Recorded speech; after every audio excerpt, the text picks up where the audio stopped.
Chers amis, Shabbat Shalom. Ce Shabbat est consacré à la paracha de Teruma.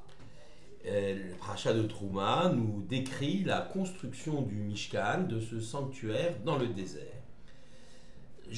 Au niveau de l'histoire, chronologiquement, cette paracha de Teruma se situe après la faute du veau d'or. Alors que dans l'ordre des parachiotes, cette paracha de Teruma précède celle de Kitissa, qui justement nous raconte la faute du. On peut s'interroger sur le fait que la Torah finalement ne respecte pas l'histoire et l'ordre chronologique des choses.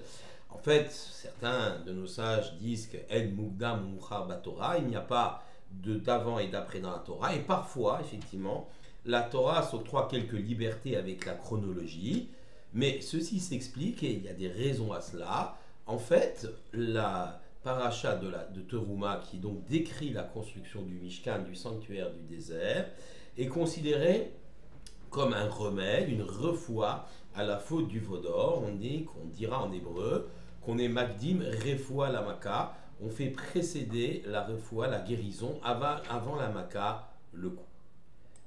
Il nous faut alors dès lors comprendre en quoi la construction d'un sanctuaire dans le désert permet de guérir, si on peut dire, ou de corriger la faute du veau d'or. Alors revenons à la faute du veau d'or. De quoi s'agit-il? Au moment de la faute du veau d'or, Moshe monte sur la montagne, va recueillir les tables de la loi, les premières tables de la loi. Nous sommes tout de suite après le premier Shavuot de la sortie d'Égypte, et il va tarder à revenir. Il y a une erreur de compte, une erreur de calcul. Il avait dit qu'il reviendrait après 40 jours. En fait, il revient après 40 jours, mais il ne fallait pas compter le jour de son départ, qui était déjà largement entamé.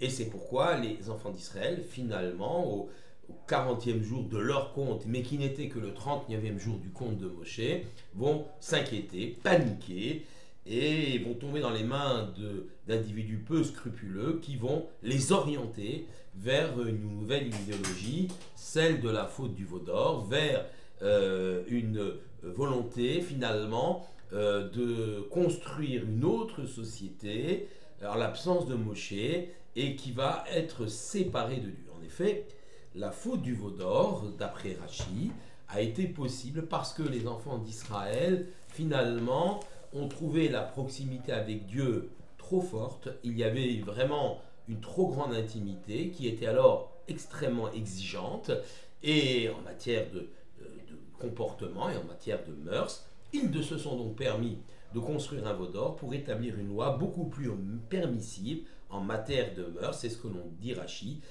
Ils n'ont fait le veau d'or que pour se permettre ce qu'on appelle Gilou Yarayot, la licence des mœurs. En d'autres termes, c'est l'absence de Moshe et aussi l'expérience d'une proximité avec Hachem, avec le Créateur, qui était à l'origine de cette faute du veau d'or.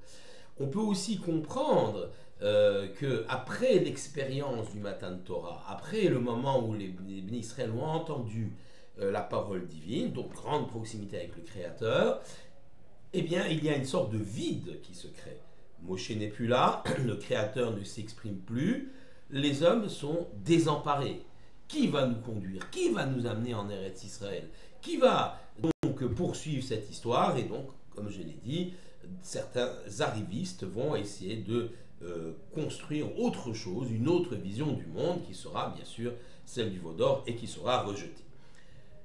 Lorsque Moshe revient de la montagne, il brise l'étape de la loi, il va retourner donc à plusieurs reprises, 2 fois 40 jours, et il reviendra au bout de 80 jours avec les deuxièmes tables de la loi, celle qui signe le pardon pour le peuple juif, et il redescend de la montagne le 10 Tishri, le jour de Yom Kippour, le jour du grand pardon, qui désormais sera le jour du grand pardon pour l'ensemble des enfants d'Israël, et ce pour toutes les générations. Le fameux Yom Kippour. Et Mimochat Yom Kippourim, le lendemain de Yom Kippour, eh bien Dieu ordonne à Moshe de construire un Mishkan, de construire un sanctuaire dans le désert, afin de finalement corriger les effets pervers de la faute du veau d'or.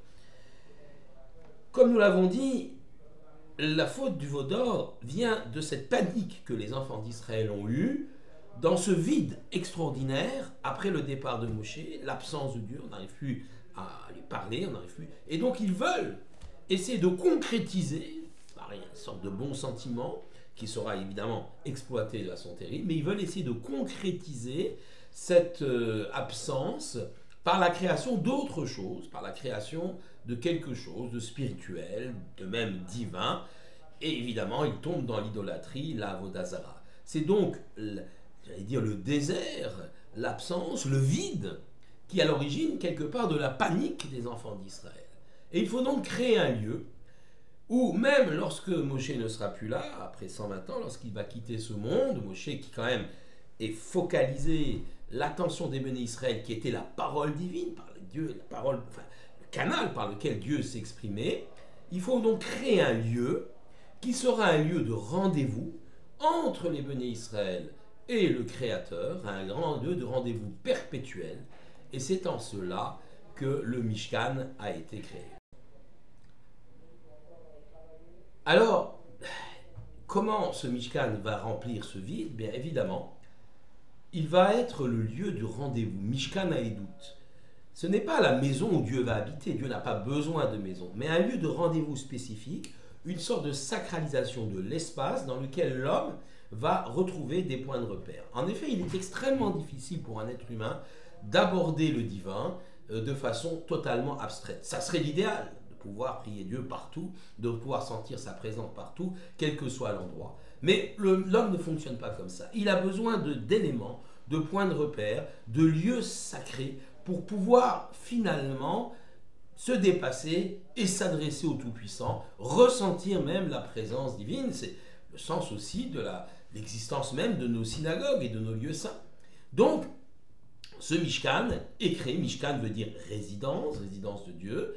C'est un sanctuaire qui est provisoire, c'est-à-dire qu'il est portatif, démontable, fait de bois, de poutres, de tentures, et il était démonté à chaque départ de voyage et remonté à chaque étape.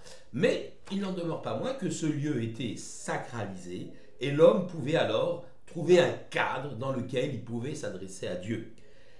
Ce sanctuaire également a une autre vertu, on dit qu'il représente l'ensemble de l'univers en petit, c'est un microcosme de l'univers, comme on s'exprime, on dit, et donc effectivement, l'homme dans le Mishkan apprend aussi par la symbolique des éléments qui sont présents, par la symbolique des gestes qui y sont accomplis, les sacrifices, etc.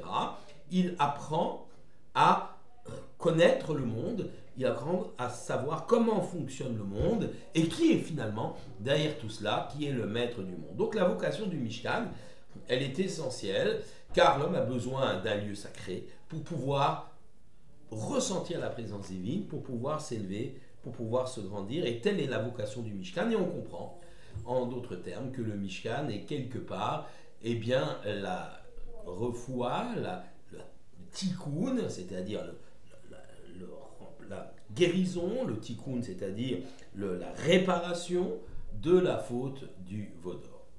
Alors, vous allez me dire, mais aujourd'hui, nous n'avons plus de temple de Jérusalem, parce qu'après le Mishkan, bien sûr, lorsque les enfants d'Israël vont rentrer en Israël, le Mishkan va persister, puis il va être remplacé par le roi Salomon, par le Beth Amikdash, le temple de Jérusalem, premier temple, deuxième temple. Eh bien, aujourd'hui, nous n'avons plus de temple. Le temple n'est pas reconstruit, nous espérons sa reconstruction, mais ce n'est pas encore le cas. Alors, comment, effectivement, pour nous qui sommes privés de Mishkan, privés de Beth Amikdash, comment pouvons-nous alors aborder le divin? Alors, nous avons certes nos synagogues, c'est vrai, donc ils essayent par les différents éléments architecturaux, par leur orientation vers Jérusalem, nous essayons donc quelque part de créer un lieu sacré qui nous permet d'appréhender le divin. Donc ça, c'est un premier élément. Il y a un deuxième élément, et d'ailleurs, d'un point de vue historique, il faut comprendre que les synagogues ont connu leur première existence au moment de l'exil de Babylone, lorsque les Juifs ont été chassés de la terre d'Israël en moins 586 par Nabuchodonosor, roi de Babylone, et emportés en exil sur la terre de Babylonie, l'Irak actuel, plus de Beth Amikdash. Comment appréhender Dieu? Eh bien, est né donc le concept de Keila, de communauté en Babylonie, tel que nous la connaissons aujourd'hui, et le concept de Beth Knesset, de synagogue. Ça date de cette époque, et même à l'époque du deuxième temple, d'ailleurs, les synagogues vont persister, bien qu'on ait quand même le temple de Jérusalem, les synagogues vont persister, et c'est cela qui assurera la pérennité du peuple juif. Les synagogues, mais pas seulement les synagogues. On a parlé ici de sanctuarisation dans l'espace, il y a également une sanctuarisation dans le temps. Cette sanctuarisation dans le temps est matérialisée par le jour du Shabbat. Là aussi, le jour du Shabbat, par ces différents interdits, on borne, on donne des limites à ce temps-là, en essayant d'empêcher les intrus d'y pénétrer, téléphone, etc., voitures, éléments profanes. Donc on crée un espace différent dans le temps, et dans cet espace différent dans le temps, l'homme qui vit les choses différemment par rapport à la semaine peut aussi être amené à appréhender le divin de façon plus forte que le reste de la semaine. Donc sanctuaire dans l'espace, sanctuaire dans le temps. Le sanctuaire dans le temps, lui, est immuable, n'a pas disparu avec la destruction du premier et du deuxième temple de Jérusalem. Donc ce domaine-là, ce sanctuaire dans l'espace et le sanctuaire dans le temps permettent aujourd'hui aux Juifs, nous permettent d'appréhender le divin, et même si c'est parfois pas simple, difficile, mais même si c'est un pis-aller par rapport au temple de Jérusalem, mais c'est tout de même des éléments qui ont permis au peuple juif de traverser l'histoire, de retourner sur sa terre, en attendant la reconstruction du Beth Amikdash, Bimera B'Yameinu, de nos jours encore. Et je vous souhaite sur ce un excellent Shabbat. Shabbat Shalom à tous.